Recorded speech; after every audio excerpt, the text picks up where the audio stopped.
ঝলক প্লাস, সব খবর সব সময়।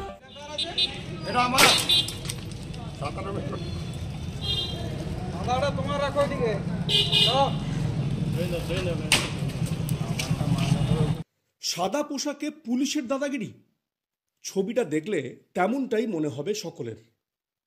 সিভিল ড্রেসে একজন পুলিশ কর্মী কোর্ট চত্বরে সাইকেল মোটরসাইকেল ফেলে চালাচ্ছেন ভাঙচুর, যা দেখে হতভম্ব সাধারণ মানুষ। ঘটনাটি বীরভূমের সিউড়ি জেলা আদালত চত্বরের। এদিন সিউড়ি জেলা আদালত চত্বরের জুভেনাইল জাস্টিস বোর্ডের সামনে পার্কিংয়ে থাকা সাইকেল ছুঁড়ে মোটরসাইকেল হেঁচড়ে ফেলে মোটরসাইকেলের সামনে ভাইজার, লুকিং গ্লাস বেরিয়ে ভেঙে ফেললেন এক পুলিশ কর্মী। উল্লেখ করা যায়, সিউড়ির কোর্ট চত্বরে যেখানে সেখানে অবৈধভাবে পার্কিং করার ছবি দেখা যাচ্ছিল বেশ কয়েকদিন ধরে।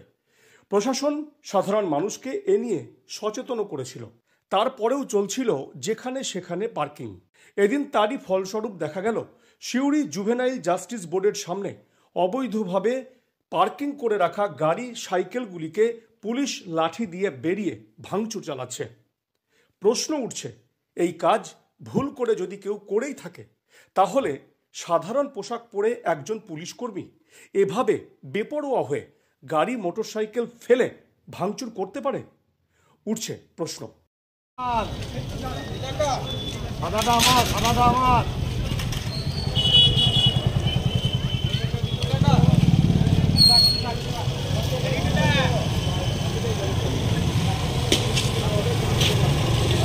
যত যা হলো এই মজুর জন্য হলো, মজুর বেটার জন্য যত যা হলো।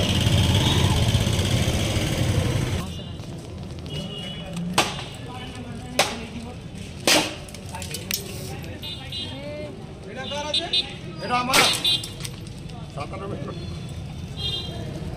তোমার রাখো এদিকে।